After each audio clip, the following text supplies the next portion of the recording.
We're like the supply chain feeding Walmart. Schools all across the country rely on adjuncts more and more and more because we will do the job cheaper.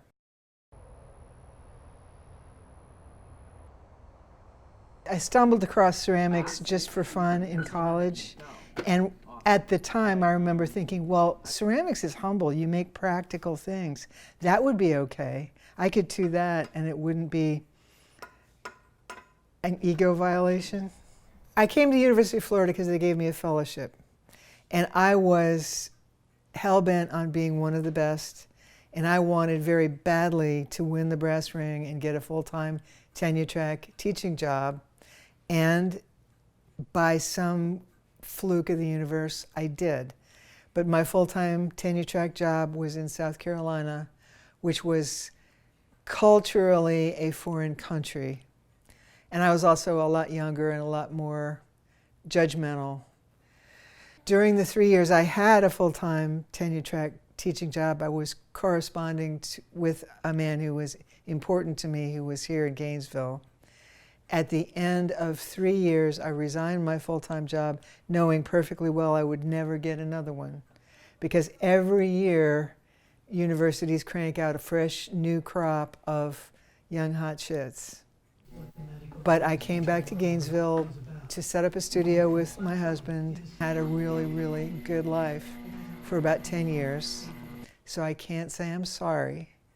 But at the end of about 10 years, he died, leaving me with a paid-for house and a paid-for car and a little pot of money.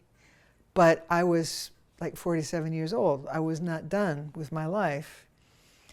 And within a couple of years, I had the opportunity to start teaching at Santa Fe, and I took it. I really love my job, but the trouble is they don't pay very much. And as time has gone by, that pot of money has disappeared, and I still have to keep on paying the power bill and health insurance and cat food and all that. There are no full-time jobs. I have passed the threshold of being a young hotshit where I would ever get hired for a full-time job. I've been at Santa Fe for almost 12 years.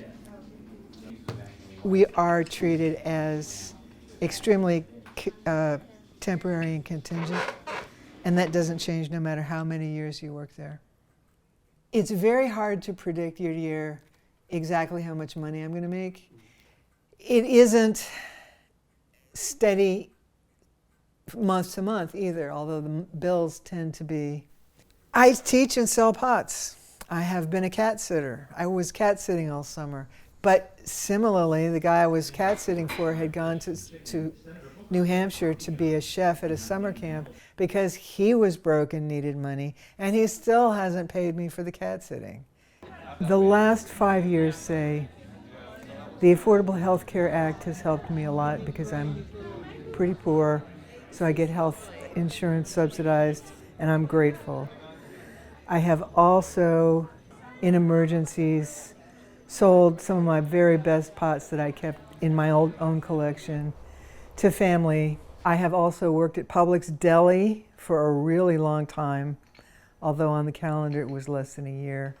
And then finally, when I got old enough, started receiving Social Security survivor benefits, which have turned the tide. I am now able to slowly start digging myself out of the credit card debt I'm in. Most adjuncts are scrambling way too hard to put together a life and take care of their kids and whatever, to have a lot of time to sit in committee meetings. The Salary and Benefits Committee has tried to make recommendations that would improve working conditions and salaries for adjuncts, and year after year they're completely ignored. Adjuncts don't even really have much representation on the Faculty Senate, and we can't vote in committees, even if we want to sit through a whole year of committee meetings.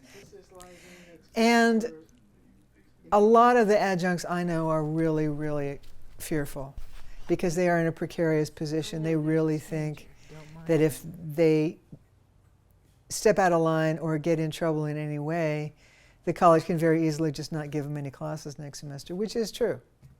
as a higher and higher proportion of the teaching is done by adjuncts at colleges and universities, the tipping point comes where the adjuncts will realize they're getting a raw deal and there is power in numbers. If adjunct professors got a wage that was roughly in parity with what full-time people make, we could spend a great deal more time with individual students. We could have office hours. We wouldn't be stressed out and dashing from campus to campus. I think the educational experience would be better.